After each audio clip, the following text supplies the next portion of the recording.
to this Westpac event, the first leaders' debate at the National Press Club in this federal election.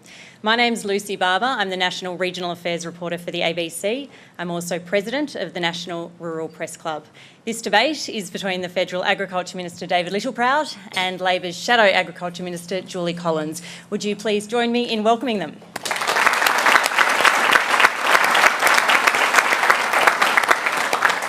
Australian agriculture is worth big bucks, some $80 billion. Farmers have been enjoying record high commodity prices. Many have been getting rain at all the right times. It's shaping up to be another cracking season. But there are big challenges ahead. The next crippling drought could be just around the corner. The industry's short of thousands of farm workers. A disease that could wipe out the beef and dairy sectors is on our doorstep.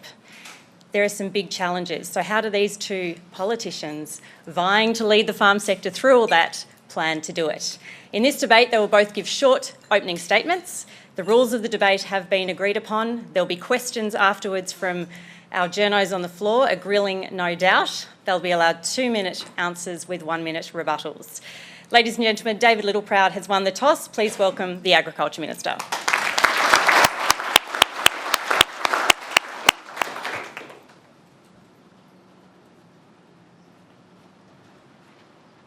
Ready to go. Well, thank you. Can I firstly acknowledge the traditional owners of the land on which we meet? Can I acknowledge my parliamentary colleague, Julie, to the NFF, to the Press Club, ladies and gentlemen, but can I make a special mention to a young man who's from west of Wagga, who has come here today as the future of Australian agriculture. A young man that grew up west of Wagga on a cattle property, went to university in Armidale, and now has the opportunity and hope to be in Australian agriculture.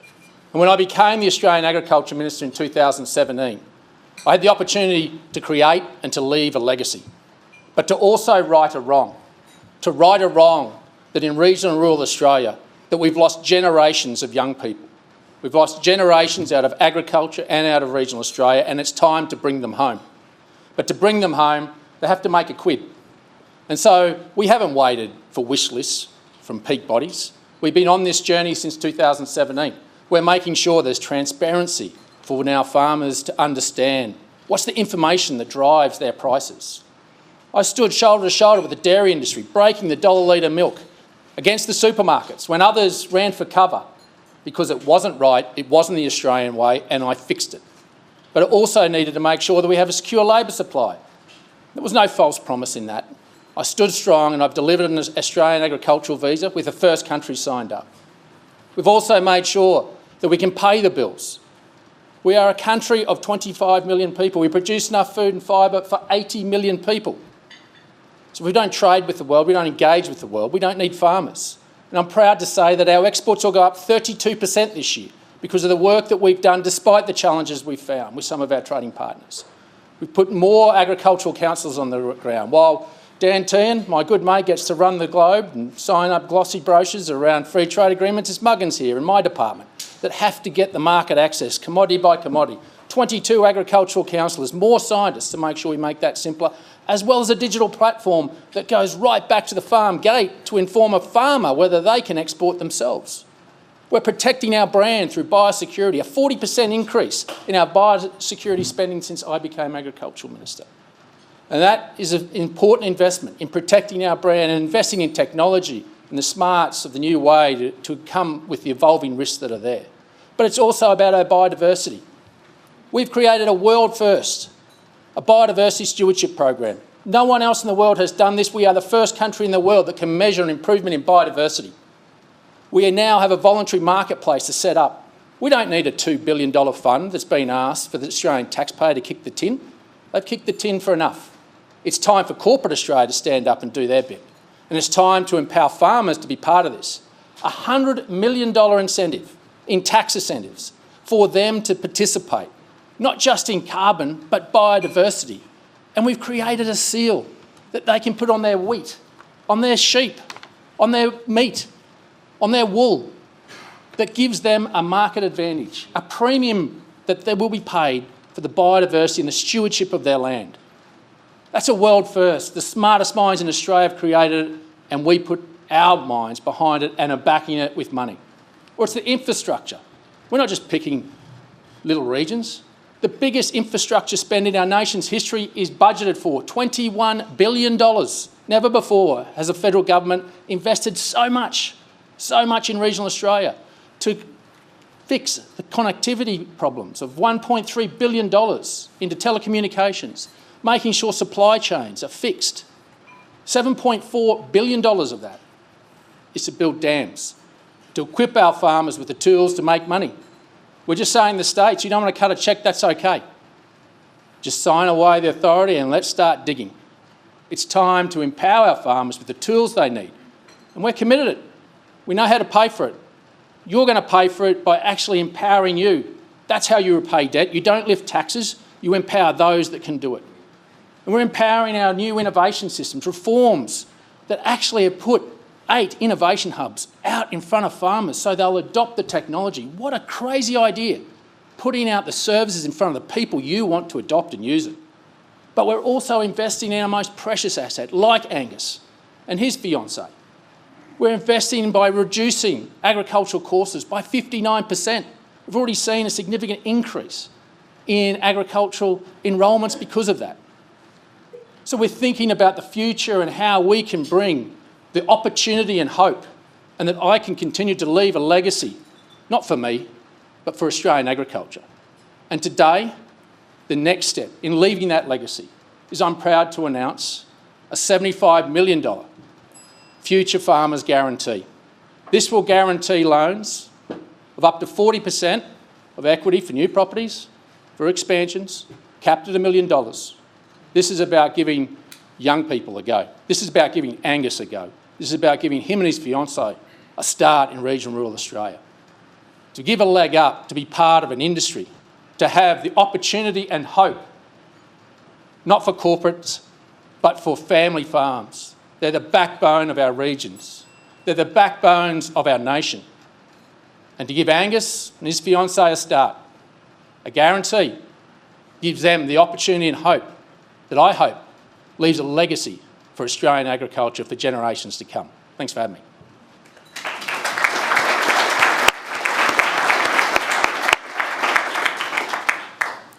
Julie Collins, thank you.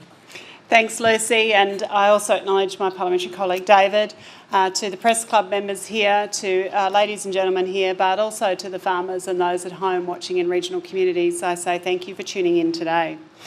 As David has pointed out, his government, the Morrison government, has been in government for almost a decade.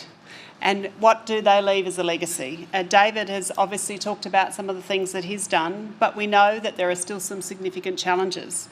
We know about the inaction on climate change. We know about the crippling workforce shortage. We know about the under-resourced biosecurity system and the severe timber shortage that we have in our country. To be frank, although the farmers are doing incredibly well due to world commodity prices and due to their hard work, and they have worked incredibly hard during the global pandemic, during bushfires, floods and the mouse plague, as we heard from Fiona, they have had a lot to deal with, but I think that many people are disappointed from some of the responses they've had from the government around some of those things. Indeed, the government established the $4 billion Emergency Response Fund in 2019 to invest in disaster relief and mitigation, but we know, of course, that it's now barely spent a cent of that fund. And we know that despite all these challenges, the Morrison government has not been doing the work that it needs to do to sustainably transform the agriculture sector and work with other tiers of government and work with the industry and the sector to actually increase our long-term sustainability of agriculture in Australia. Indeed, what I'm hearing from people is that the Nationals and the Liberals have taken farmers and regional communities for granted. Their failure to drive the necessary reforms across the sector has impacted directly on those whose very livelihoods rely on leadership at a national level. Indeed, the almost decade-old government is still full of climate sceptics, has still failed to take real action on climate change. We know that there is the workforce shortage across agriculture but also other industries. We know that the biosecurity system has significant shortcomings. We've had report after report about it. The government can't deny the timber shortage that's impacting us being able to build homes. We're importing timber now as a nation. The Liberal National Government has always had the necessary policy levers at its fingertips to fix some of these problems, but it has failed. And the Minister today did talk about some of the things he's done, but he hasn't mentioned what he has failed to do in these.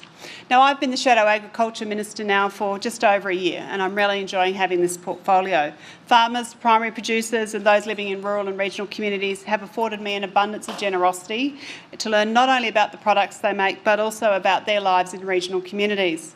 But of course, I'm no stranger to this and to the ag sector, because I represent an electorate that has many fantastic primary producers in it and many regional communities. But there's been new opportunities afforded to farmers in my home state of Tasmania because of our agriculture transformation and the investments that the state and federal Labor governments did in agriculture, and I was able to be part of that. And I want to bring that expertise, that drive, that passion to the agriculture portfolio nationally to other regions right across Australia. Labor is committed to supporting farmers. We've already announced, of course, at the National Farmers Federation, $500 million of our National Reconstruction Fund, especially for agriculture, forestry, fisheries, food and fibre.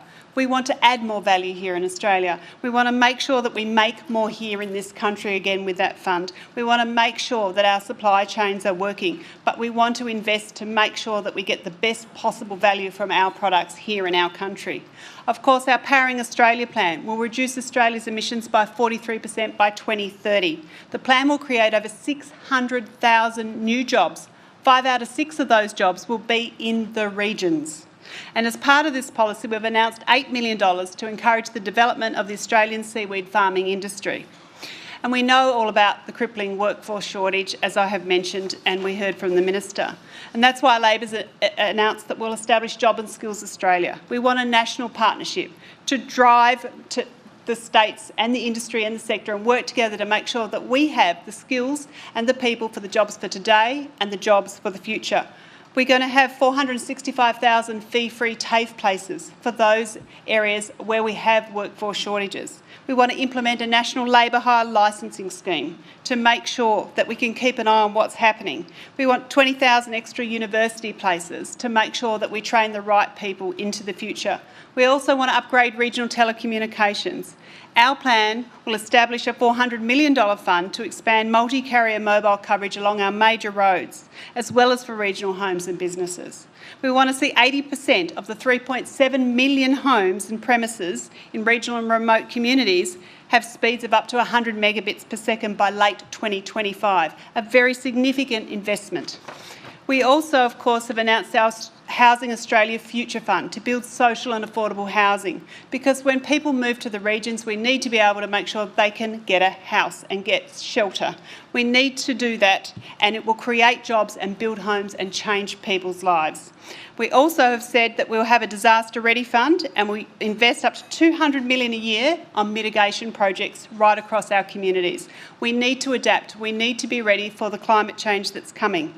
The government has had almost a decade, and what we have seen are failures in the areas I've highlighted.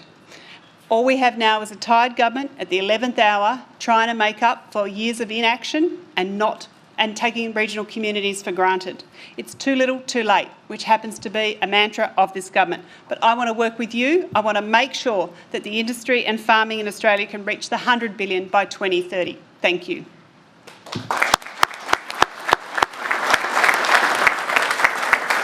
It's tempting to start these questions with an agriculture-style gotcha one. Anyone want to throw in the current price of fertiliser? We already decided what we're going to do. We'll rise above it. All right. Bipartisan approach on that one. I'll start with you, David Littleproud. You made a fairly significant announcement there, the future, what did you call it? Guarantee. Future Farmers Guarantee.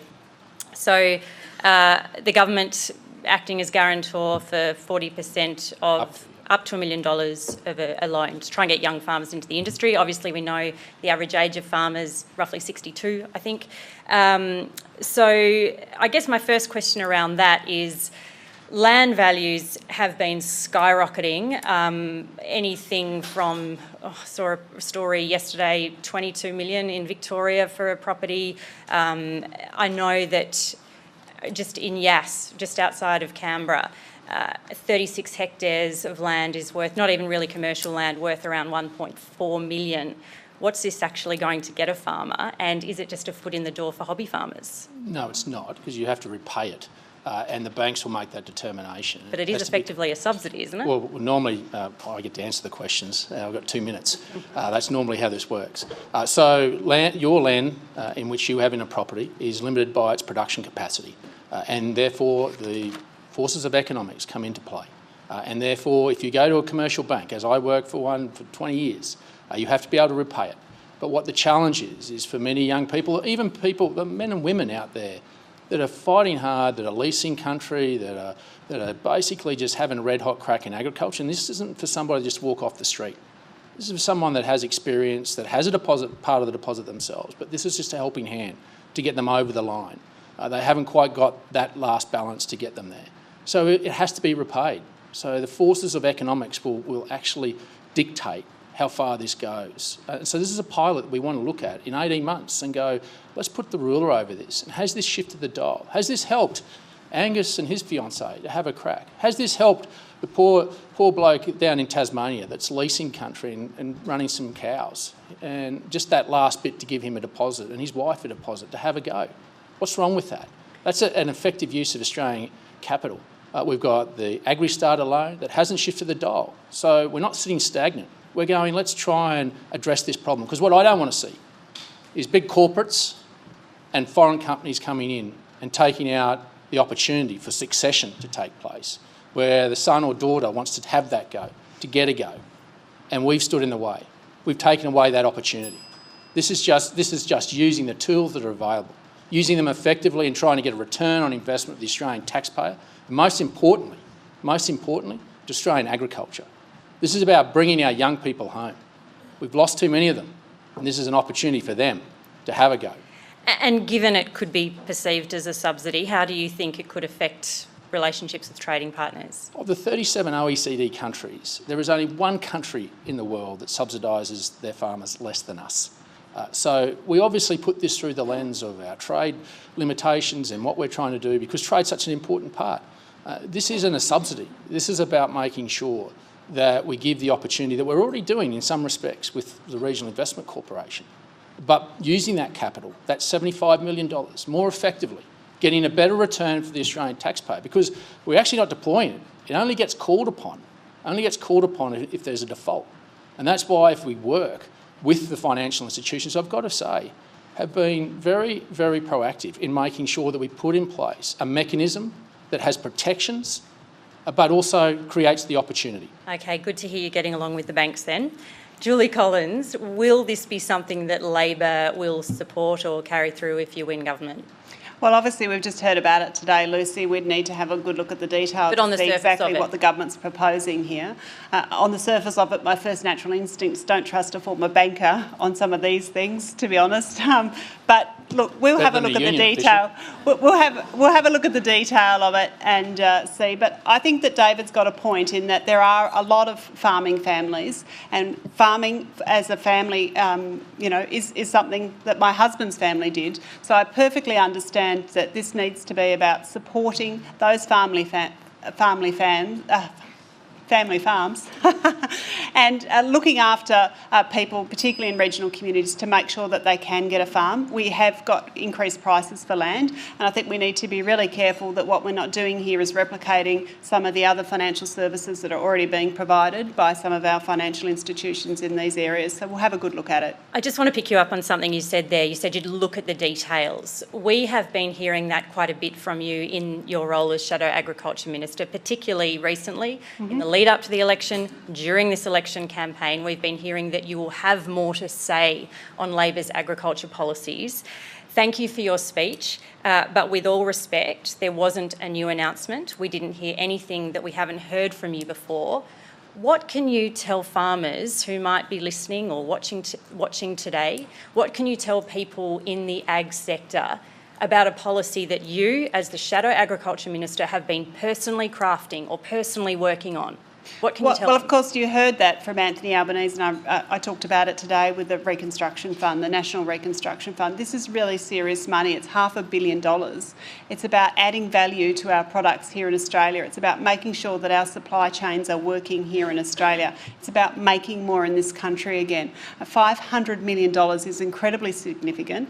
There are only a few sectors which are having access to the National Reconstruction Fund. We're specifically quarantining $500 million, $500 million for agriculture, forestry, fisheries, food and fibre. From a It's a very $15 billion significant. fund. It's a very significant amount of money, and it's about making sure that we value add and we do more with our products here in Australia that will benefit farmers, it will add value for farmers, and it will ensure that more people can get a job in a regional community. During the last election, Labor had a policy of phasing out live sheep exports. Yep. Will you do that? Are you committing to that?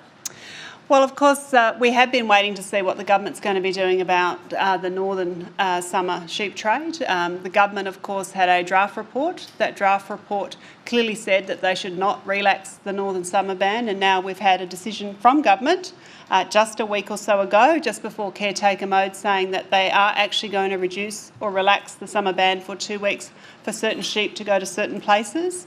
I understand that decision was made by a department official. We haven't seen that final report. That report is not due until June. So we were waiting for that detail, but obviously now in an election we will need to say something prior to polling day, and we will be doing that. It's funny because one of your Labor colleagues, Brian Mitchell, in Lyons, is publicly saying he supports a phasing out of live sheep exports, yet you're not. You don't have a position on this yet? Well, we're going to be making an announcement about a broader animal welfare policy later on in the campaign. I mean, this is a long campaign. We've had Scott Morrison do a Malcolm Turnbull and call a long campaign on us. We've got plenty of time left, Lucy, in the campaign to be able to make those things. But the interesting thing about the live sheep export is, of course, is that it has been reducing. You go back to 2019, it was 1.1 million sheep. It's now just over 500,000 sheep. It is already reducing and transitioning now. And we see that already. The majority of the sheep are coming out of Western Australia, as I understand it, and going to the Middle East. We will have more to say broadly about animal welfare.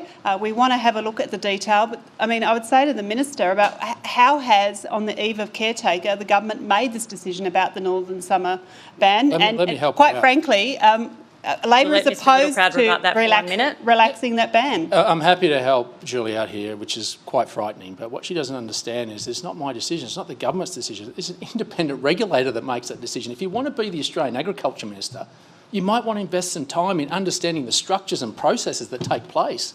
This is an independent decision, predicated on science by a body that makes that decision, not a minister. We don't have the not final a politician. report. This is about an independent body. So if you want to be the Australian Agriculture Minister, you want to actually understand the process. The closest you've been to a farmer is 30,000 feet as you've flown over them. I mean, 435 days, Seriously. 2 visits outside a capital city. Let me tell you, this is serious business. This is an $80 billion industry. These are people's livelihoods. This is Angus's livelihood that we are talking about. And if you don't understand the premise of what you are doing here, then you are a real risk to this nation. You are a real risk to regional Australia. You are a real risk to driving up the cost of living to every Australian. Seriously, David, you want to get personal stuff like that, really? I mean, this is ridiculous. If you want to get personal, I'm happy to go personal, and I'm happy to talk about how I grew up in poverty, how I dragged myself out of it, how I will apply that determination and that hard work to represent farmers right across this country. I'm proud of what Labor's policies are to date, and I am proud of the achievements that I have made to be able to get to this position, and I will do everything I can if I'm fortunate enough to be Agriculture Minister to stand up for farmers. I absolutely understand what's happened here, and you do too, and a decision has been made without the final report coming out in June. Labor does not support a relaxation of the northern summer ban when it comes to live sheep. Sadly, Julie, this is personal. It's personal because this is about people's livelihoods. The people that I represent, which is something we've heard you say before, Mr. Littleproud. I'm going to wrap you up there, and we're going to go straight to questions from the floor. First up, we have Julie Hare from the Fin Review and the National Press Club. Thank you. Julie Hare from the Financial Review and the National Press Club. Thank you, Lucy. This is to both of you. I'd ask you to take turns. Last year, the National Skills Commission identified for the first time ever that skill shortages were higher and more persistent in regional areas than in cities. These skill shortages are not just farm workers and in mining, but doctors, nurses, accountants, tradies, chefs, teachers, aged care workers and disability workers. It goes right across the board. I'd like to know from each of you what your plans for the next 5 years is to deal with this, considering that cities are also dealing with school shortages, and ask you the question whether it's sustainable or desirable that we simply import these people on a dazzling array of visas. Thank you. Julie Collins. Thanks, Julie, for the question, and Lucy.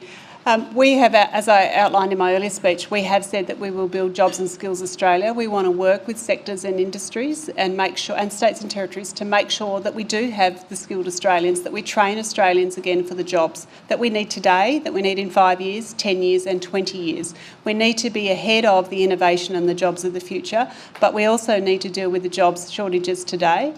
We understand completely that some short-term temporary workers are required, but that's required because after 9 years, we haven't trained enough Australians.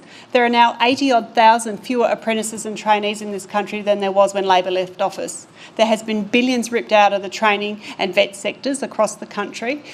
We want to reinvest. We want to have more places in TAFE. We want to have more places in university, and we want to train Australians for the jobs that we need today and into the future. But you can only do it working with sectors and industry about identifying exactly what are those shortages, what is the best way to get workers out into the field as quickly as possible, and how do we keep workers in those industries? How do we make those industries, viable into the future? How do we, attract people into agriculture? How do we attract people into some of these areas that traditionally people are not thinking about when they're in schools? And that's about having better vet in schools. It's about working with the states and territories and making sure that we train Australians for the jobs, because that hasn't happened enough over the last decade, and Labor wants to turn that around. But I just make the point that Australians don't seem to want to work in regional Australia.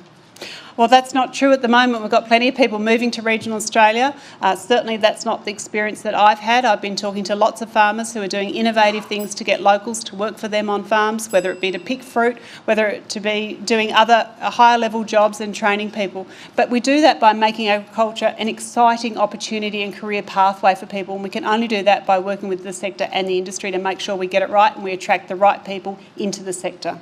Minister, your rebuttal to that? Well, it's both, and we are going to continue to have to rely on foreign labour.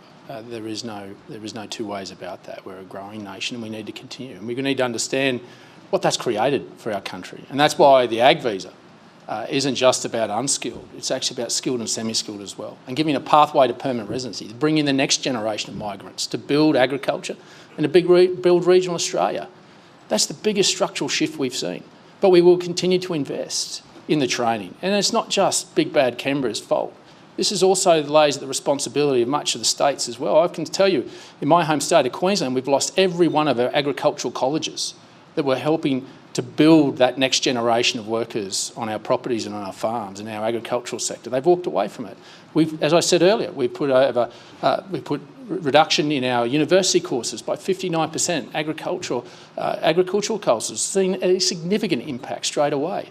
So this is about us working and making sure there's accountability at all levels, ensuring we're working with the states to make sure that those traineeships, those apprenticeships are taken up and the opportunities there. And we've continued to do that with incentives for young people to take that up. My son has in fact taken one up himself, a school-based apprenticeship as a diesel mechanic at an agricultural business in Warwick. And he's been the beneficiary of an assistance package that we put out there to incentivise him to stay in the regions. But we've also put in these things called country university centres. And these are great things. I was in a little place called Dirranbandy. A little girl from Dirranbandy finished year 12, year 10 at Dirranbandy, bused to St George for year 11 and 12, 3-hour round trip. And now she's doing nursing in Dirranbandy at a country university centre and is going to get a job at the Dirranbandy Hospital. That's about us investing in the infrastructure, but making sure we're partnering and the accountability is held there. Not just at a federal level, but at a state level as well. Thank you. Just while we're waiting for Jess Malcolm from The Australian to come up, just a quick question following up from the ag visa. No commitment from Labor to keeping or scrapping it today? Well, of course, there's no workers currently in the country on the ag visa, and the Minister likes to say it's his legacy. I mean, this was promised 3 years ago. As we heard from Fiona, 3 years of promises. There's still nobody here in Australia. There's an MOU signed with Vietnam. We don't know the detail of that MOU. Labor will be making announcements in relation to visas later on in the campaign. Okay. So we'll be doing that later on in the campaign. But this ag visa, let's be very clear, there are no workers in Australia today. It is not a silver bullet. We need to do the other things I've talked about training Australians as well. Okay, thank you. Jess Malcolm from The Australian. Thank you both for your time today. Just on the ag visa, Ms Collins, do you think Labor's foggy position on the ag visa is going to hurt you in regional Australia at this federal election? And Minister Littleproud, just a separate question. The Nats are facing a threat from several pro-climate candidates in the election. Do you think you've done enough to sell your message on climate? Do you want me to go first? In terms of the agriculture visa, Labor will be putting out policies further into the campaign on this, as I said. I'm very proud of Labor's policies to date, and I'm very proud of the policies that I've been working on with my colleague Christina Keneally in relation to visas. We need to make sure that when people come to this country that they're paid appropriately, that they're looked after, and that we clean out some of the issues, which is why we want to do the licensing of the labour hire companies. We need to make sure that people coming over here who may be vulnerable are protected, and so that they send a good message so that more workers want to come to Australia to be able to do this. We've had the Minister talk about a pathway to permanency. We've got two ministers who are in disagreement about that. We've had, the Department of Foreign Affairs and Trade say that that hasn't yet been worked through. There's no detail about what this plan pathway to permanency looks like. So, we will have more to say, and I think that regional Australians and farmers generally will be very pleased with Labor's policies as we go forward. Does that mean you won't support it? I think the farmers and regional Australians will be very pleased with Labor's policies. David Littleproud, that question about the pro-climate independents and the Nats. I think the National Party has shown quite explicitly that we believe that there's a changing climate, and we want to make sure that farmers are at the centre of that. It's a National Party minister that created a world-first biodiversity stewardship program. A National Party minister. Wasn't anyone else. Wasn't the Greens. Wasn't the Labor. Wasn't Liberal.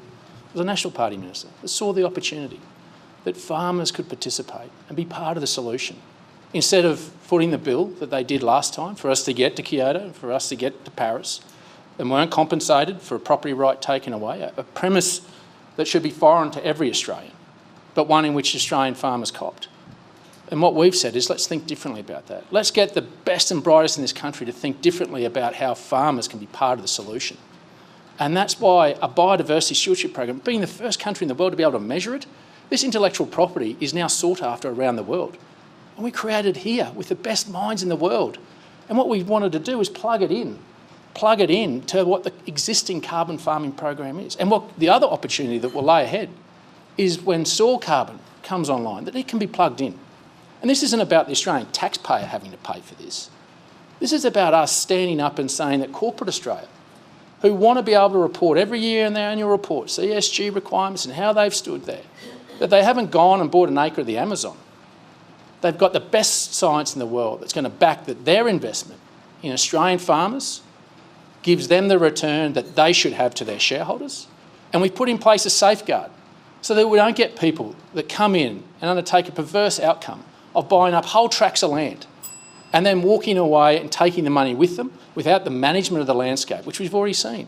So we've got practical measures to make sure this doesn't become another MIS scheme, but incentivise farmers to actually look at the unproductive landscape and to have that passive income that the NFF is talking about. That's a world first. That's the National Party. Thank you. Kath Sullivan from the ABC and from the National Rural Press Club. Thanks, Luce, and thanks to the Shadow Minister and Minister. A couple of really quick ones. You shouldn't take up all of your time. Now, my understanding is short answers, isn't that the department has been briefing groups about the new agriculture visa. Let's not expect anybody to arrive from Vietnam until we can set the tax rate for the Pacific, the PALM, the Pacific Australia Labour Mobility, and for the new agriculture visa. If that's the case, which side of the Parliament decided not to hear that legislation in the dying days of the Parliament? And another really quick one, could you each tell us when the last time you visited a working farm was? Julie Collins. Yep. So in terms of the legislation, it obviously was not prioritised by the government in terms of the program. The government sets the sitting schedule for federal parliament. It did not prioritise this legislation. There was a heap of legislation that the government needed to get through in a hurry, including the budget bills. It needed to get the budget bills through both houses within a day. The Tuesday night was the budget. Wednesday it needed to get both bills through. And then there was a whole heap of other legislation the government also wanted to get through and just race through the parliament. And we said, you've got to have a proper process for all of this legislation. You need to prioritise it. It's the government that sets the agenda for parliament. It's the government that says what priority legislation is. There are plenty of pieces of agriculture legislation that didn't get through the parliament before parliament was dissolved, and the government should take responsibility for that. That is the government's issue, totally the government's issue. We do not set the parliamentary agenda, the government does. We don't, as an opposition.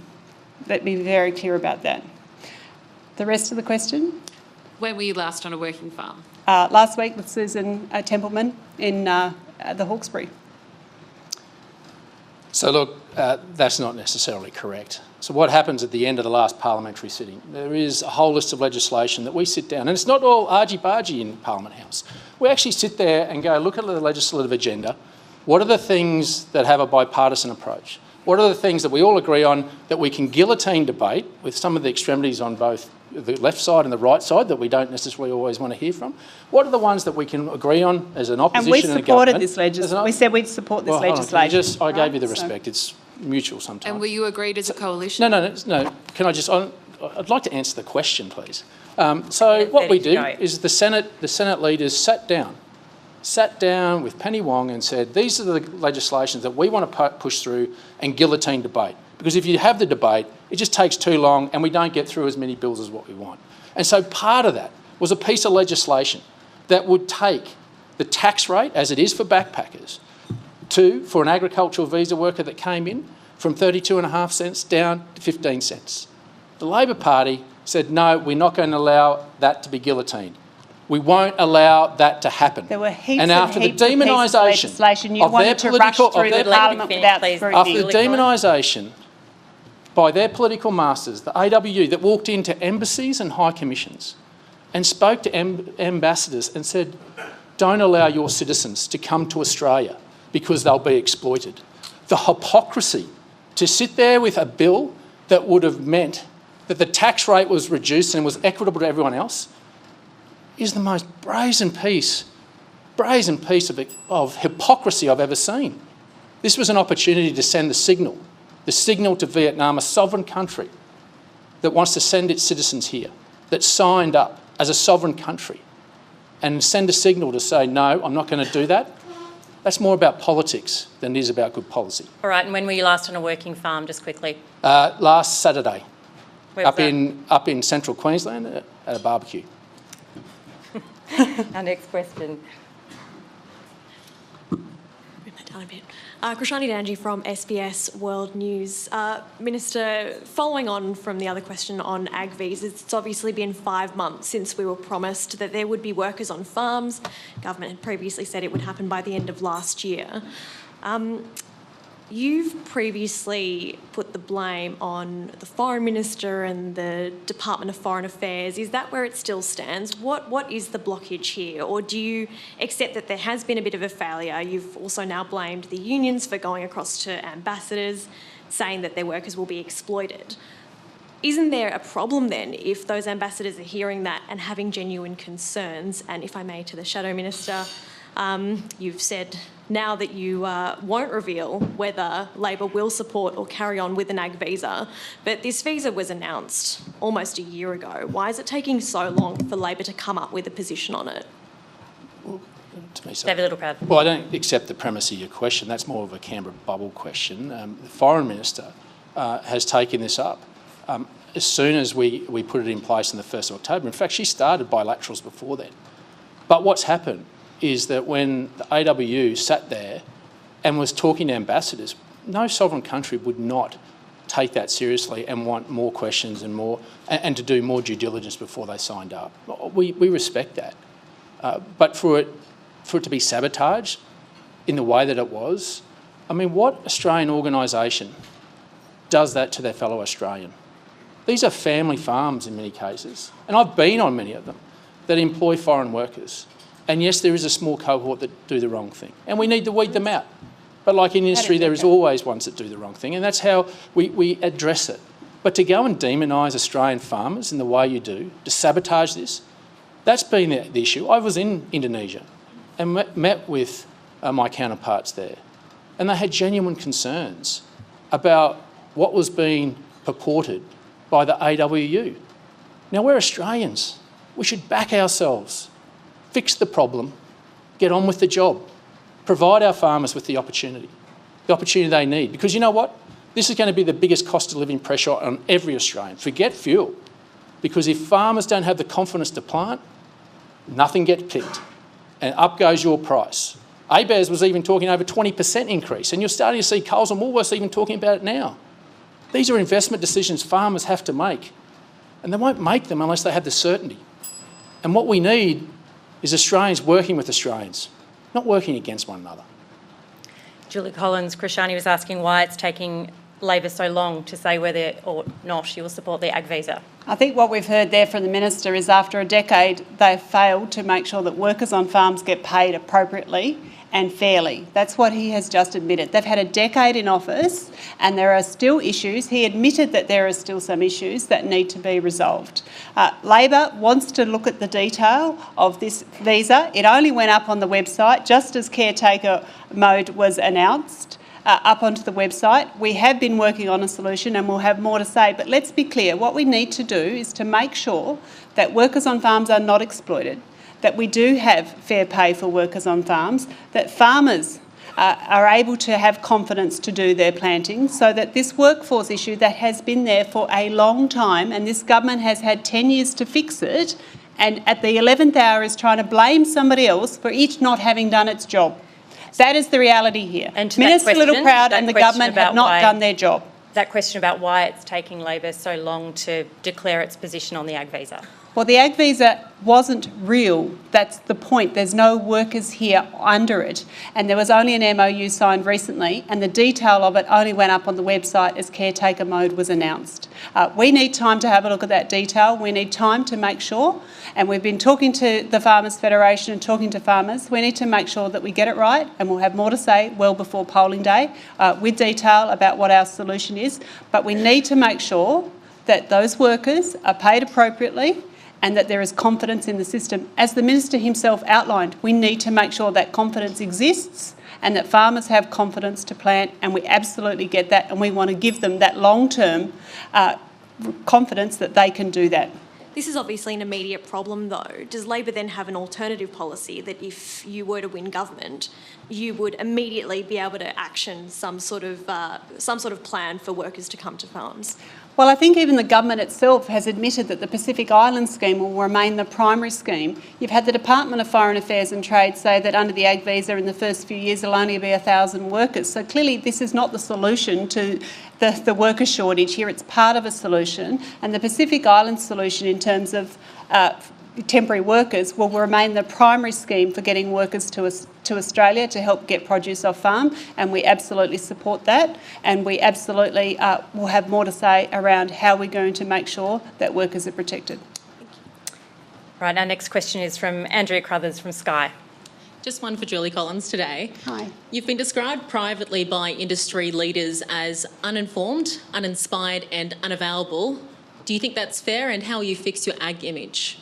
Well, I'm not sure which industry people are saying that, because that's certainly not what I'm hearing, and that's certainly never been said to me before. That's the first time I've heard it. I've been going out of my way to talk to farmers, to peak bodies, to groups, to get out on farms and to learn about the agriculture industry more than I, or had already known from my history in the past, from working with state and federal governments, for being part of the agricultural transformation of Tasmania. I have a very strong and proud history of supporting agriculture, and I'll be very, very very, very pleased to be able to talk to farmers even more than I have been. I've been going out of my way. I've met hundreds and hundreds of peak groups and hundreds of individual farmers since I've had this portfolio in the last year. And I'm very proud of the policies Labor's putting forward, and I think that the farmers will be very proud of it and regional communities will be very proud of it. What have you actually learned about agriculture? I'm learning every day, Lucy, like everybody. Talking to farmers, the main priorities that I'm hearing from farmers, their biggest concern is around climate change. And it was interesting before to hear the Minister talk about climate and to get the questions when we know that they got dragged kicking and screaming to net zero by 2050, because we know that climate has been one of the biggest impacts on farmers, and that will be continuing as we go forward, and we need to make sure that we have adaptation and mitigation. One thing that a lot of farmers have expressed concern about is Labor's position on water buybacks in the Murray-Darling Basin, the remaining 450 gigalitres to be returned to the environment. Do you support buybacks when it comes to that water? Well, what we want to do, Lucy, is just make sure that the Murray-Darling Agreement, as it was originally agreed, is delivered on. We want to make sure that all of the communities in the Murray-Darling, the farmers and those regional communities get what was agreed to. We need to make sure that the agreement is adhered to. What we want to do with that, of course, is to talk to people. We want to make sure there's more transparency in the system. We want to invest more in the science, because we think that if there's more transparency around what is happening in the Murray-Darling system, people understand better exactly what's happening with that. We don't want to see anybody disadvantaged. We want to work with those communities. We want to make sure that the original agreement is delivered on. Do you, as the Shadow Agriculture Minister, believe that buying back irrigators' water is the right way to do that? Obviously, Lucy, we want to be able to negotiate this. We want to be able to work with those communities and work with those farmers to make sure that the original agreement is delivered on. Our preference is to work with people and make sure we get there. Can I have a reply on that? Because I'm a former water minister. Let me tell you, the agreement has been upheld, because I was the one that put in place the Northern Basin Review, the sustainable diversion limits, and negotiated the 450 with the states. It has been delivered. It's locked and loaded. The states have agreed. Yep. To sit there and to try and open up 450 and to say that the way to do that is through buybacks doesn't just destroy Australian agriculture. It destroys communities right up and down the Murray-Darling. We've seen that already with the buybacks that have taken place. The 450 is locked and loaded. The states agreed, even South Australia. I got that agreement in December 2018. Want to make sure people deliver on it. All that we need done now to deliver the plan, 80% of the plan is complete. The last 20% is around building the infrastructure, using the smarts to return that water to the environment, not a blunt instrument that destroys livelihoods and destroys regional Australia. That's the smarts of a smart country. That's what we put in place, and that's what we will make sure is delivered. All right, Simon Crothers from Canberra IQ. Simon Groves from... No, sorry. My apologies. Half right. I'd like to invite you to take a break from the little bun fight you're talking about, and let's talk about the major conflict going on in the world at the moment, and let's look at it through the prism of Australian wheat farmers and people in third world countries who are dependent on imported wheat and subsidised wheat.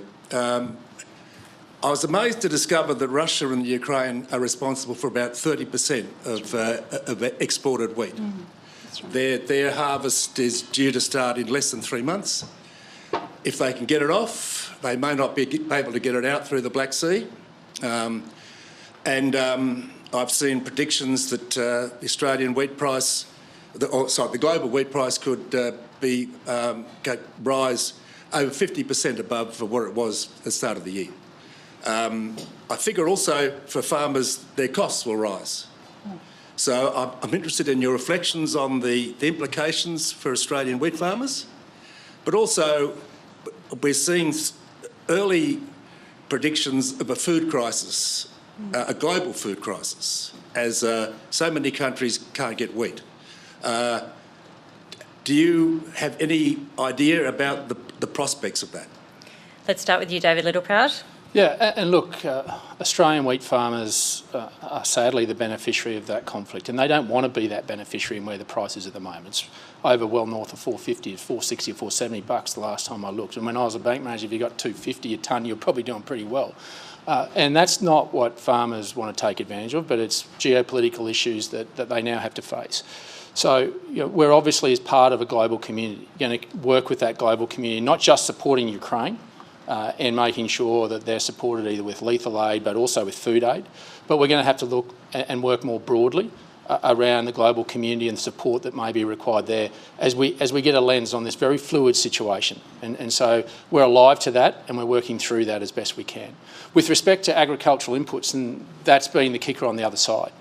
We've made an investment through the Northern Australia Infrastructure Fund to build a facility up in Western Australia, a $4.5 billion facility that will produce about 2.4 million tonnes of urea fertiliser every year, which equates to about 96% of what we currently import, which will give some sovereign capability. But I've got to say, as an old bank manager, I was part of the reason why there isn't sovereign capability here, because I used to sit around kitchen tables and we'd do budgets.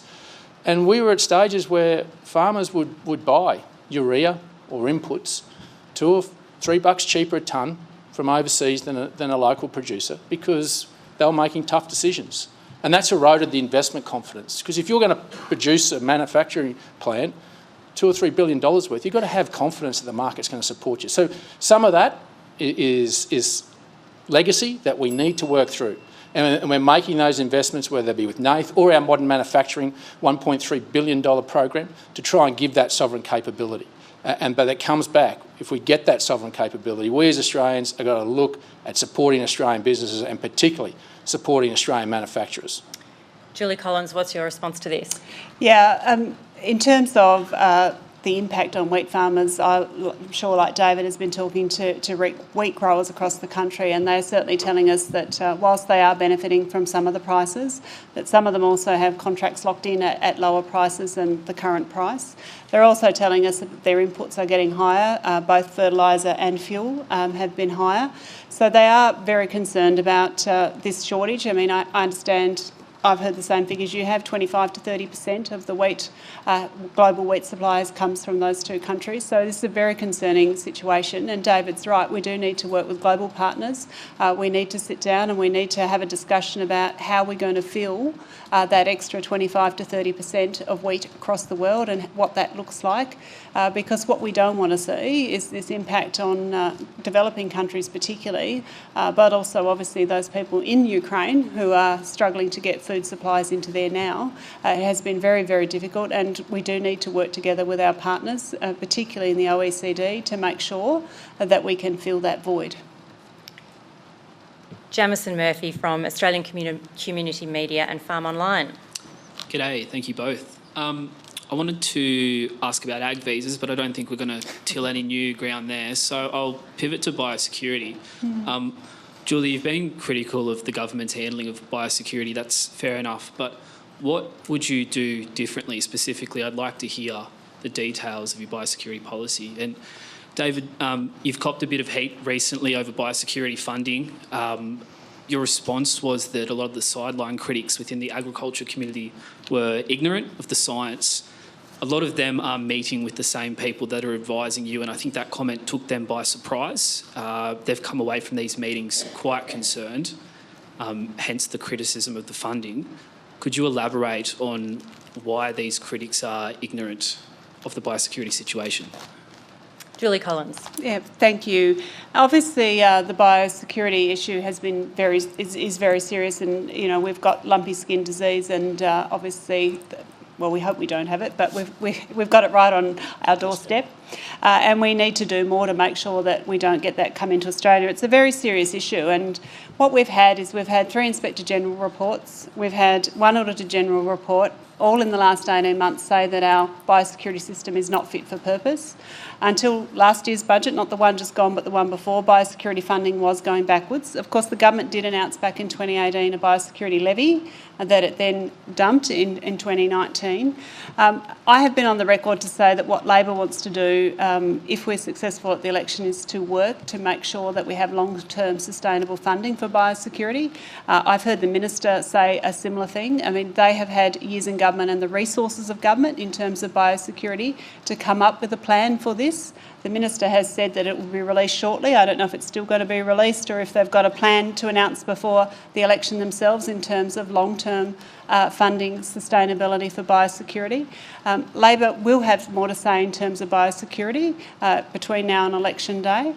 We are concerned that our biosecurity system is not fit for purpose. We are concerned that there are issues, and I think that all of us in this room understand that this is a huge risk to Australia. This is a huge risk to our $80 billion industry. If we get one of these diseases come in, the Capra beetle or, the lumpy skin disease, the African swine flu, these could really swine fever, they could really impact Australia and our trade relations. They could impact our farmers' bottom line. We need to do everything we can to make sure our biosecurity system is up to date, that it's world's best practice and that it is fit for purpose. And we want to make sure that that happens. And if we win government, we want to work with industry to make sure that that's the case. David Littleproud, can you elaborate on why you think farm groups... Well, Jamison, I call it as I see it. And leadership isn't just asking for more money. It's about knowing specifically what you're going to do with that money, because this is your money. This is Australian taxpayers' money I'm spending. And I get advised by those same people, but I get specifics. They give me specifics about how your dollar should be spent. What is the shift that I need to spend in biosecurity spend through the evolving threat that's coming there?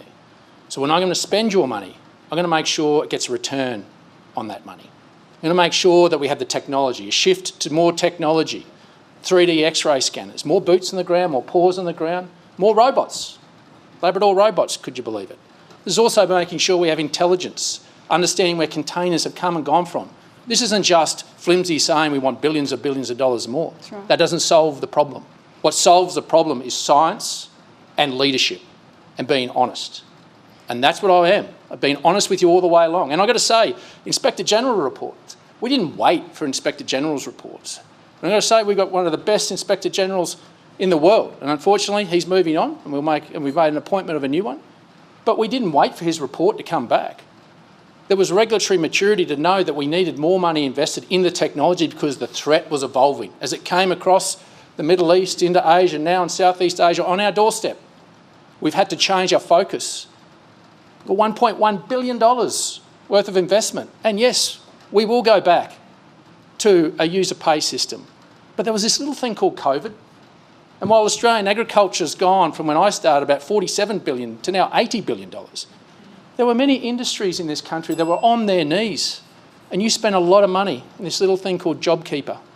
We wanted to keep people employed. We need to keep the economy going because we had to pay the bills. And yes, we'll move back to that model, but we're doing the right thing by having an economy that's the envy of the world because we manage this thing better than anybody. Thank you. Amanda Kopp from National Radio News. Hello, Amanda Kopp from National Radio News and the Community Radio Network. The Australian fertiliser industry is heavily reliant on imports and costs have skyrocketed during COVID. One of the major suppliers of fertiliser domestically is closing down at the end of next year, citing gas supply issues. What are you doing to secure domestic supply of fertiliser? And given that the industry has a very high energy intensity, how will you help transition that particular industry to renewables? Julie Collins. Thanks. So obviously we're not in government at the moment. There's an election campaign on. I don't have the resources of the department like David does in terms of what will you do today, but we have announced our National Reconstruction Fund that I've talked about, which will look at these supply chains, which will look at investing in the manufacturing of some of this stuff domestically to make sure that we do have enough supply here in Australia. The one thing that we all learnt from COVID was, of course, our supply chains is not as robust as they can be or should be. Of course, we've had our farmers and our primary producers doing a terrific job during COVID to make sure that we're all fed and that we're getting everything we need. But we are aware of the shortages. They have been highlighted, not just in terms of the fertiliser, but in a whole heap of other industries. That's why we need a national reconstruction fund. That's why we need to invest in the supply chain. That's why we need to make more here in Australia, and we need to manufacture more here in Australia. And that's what our National Reconstruction Fund is all about, making sure that that can happen, making sure that we partner with industry, that we make sure that the settings are right, that the government levers are all being pulled in the right direction to invest, to make sure that we build and produce more here in our country. So we want to be able to do that with the National Reconstruction Fund. That is the whole point of it. We need to make sure that those supply chains are able to continue, particularly during times as we've seen in the last few years, where we know it's been such a huge issue. David Littleproud, you did touch on this earlier. Can you I won't go over old ground of what we're doing there, but some of the investment confidence was lacking of that particular investor who's moving out of Brisbane and taking their operation to the United States, and that was because they didn't have the confidence of support here, and the cost of energy obviously is the other leading factor to that. But understand, we've also made sure that we've opened up supply chains around the world when we had even issues with AdBlue. We've got good trading nations that we've been able to call on at an instant, whether that be for fertiliser, whether that be for AdBlue or other things. Indonesia, Japan, Korea, we've been able to go quickly into those markets and be able to secure the supply. What shipping companies are telling us is there's probably another 12 months at least of disruption in those shipping lines. So that's going to exacerbate the problem. There is no quick fix to this, and I think anyone that thinks they are is telling you a furphy. The reality is it's going to take time, one, to get our supply chains back to some normality, and that's probably 12 months, as they say. And then it's about trying to give that investor confidence, to build that sovereign capability. And that's what we're trying to do in making sure that those investors will go forward, whether it be for urea or other agricultural inputs. Another concern, I've got to say, with agricultural inputs is the challenges we're facing around the world and pushback, particularly from European countries, about our agricultural production systems, the use of things like glyphosate. Glyphosate's not necessarily a bad thing. And in fact, there's even been some in the environmental sector that says that if we don't use things like glyphosate, it can actually have a detrimental impact on our environment and our native species. So it's important we get the balance right. And in fact, I see Sue McCluskey here today. We put on an agricultural special representative to go and to articulate why the science should back the production systems that we have. And then what we need to do is have that long bow into bringing back sovereign capability and giving that investment confidence. But that's not just government, that's industry as well, working hand in hand and saying we're going to back an Aussie. And that's the way that we see the long road back to sovereign capability, and we're doing that with modern manufacturing, the NAIF and any other vehicle that we can find. Just before we go to your closing statements, I have one question for Minister Littleproud.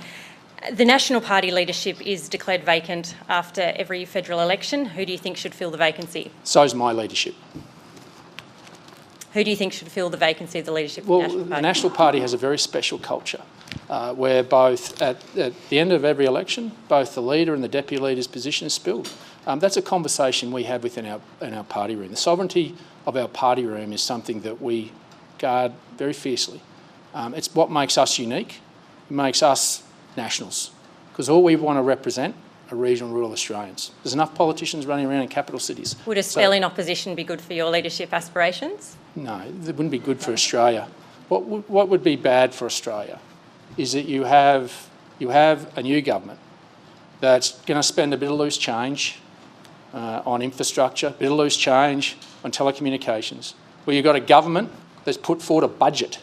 It's a legal document. We're telling you how you're going to help pay for it, because we're empowering you. We're giving you the tools to repay debt. It'll be you that creates the jobs. That'll be the biggest risk to this country. It's not about the National Party. And for us, it's about that 1/3 of the population that live out there that I represent, that I've never lived outside of and never want to live in a capital city. I'm proud to say that, and that's the legacy that our government has left, despite the challenges that we faced up to. There has been no government that's faced up to the challenges that we have, the variety and scale, since the Second World War. Instead of this self-loathing, we should put our chest out as Australians and say we did a bloody good job. We're the envy of the world, and those that want to knock us, even our own, should bugger off. All right, I'll ask you both to put your chests out and give us your closing statements. We'll start with you, Julie Collins. Thanks, Lucy. What I want to say to farmers and those living in regional and rural communities is that we have got the policies, we have got The announcements that we have made to date with regional communications, regional housing, the National Reconstruction Fund, our jobs and skills, we want to invest in regional communities, but regional communities are not just about those types of investments and the infrastructure that are required in them, they're actually about people. They're about making sure that people can go to work every day, that we can deliver the produce to the cities, that we make sure that those communities are vibrant and healthy. And that includes other services, things like cheaper childcare, things like aged care services, things like strengthening Medicare. We need to make sure that those communities are viable, that people can live in them and work in them. What we don't need is another 3 years of this tired, decade-old government. What we don't need is a government that has sat on its laurels and not dealt with things like climate change. What we don't need is Scott Morrison and Barnaby Joyce running the country for another 3 years. David Littleproud. Well, Lucy, I'm just a bloke from Western Queensland with a Year 12 education. And I'm proud to live in a country that's given me an opportunity to sit at the biggest boardroom in the country, and to be able to change the lives, to leave a legacy for the next generation, to right that wrong, to bring them home, to bring our young people back to regional and rural Australia, to believe in regional and rural Australia and what we do and how we do it. We should never be told by anybody, that we don't do it better than anyone else. We should be loud and proud about it. And regardless what happens to me, regardless what happens, the one thing that I worry about is the legacy that's left behind for Angus and his fiancée, for those young men and women that want to have the courage and conviction of their own sweat and their own wallet to have a go. That's what this country's built on. I'm proud to represent regional Australia, and that's all I want to represent. Thanks for having me. And a big thank you to both our speakers on behalf of the National Press Club and the Rural Press Club, David Littleproud and Julie Collins. Thank you so much for your time today.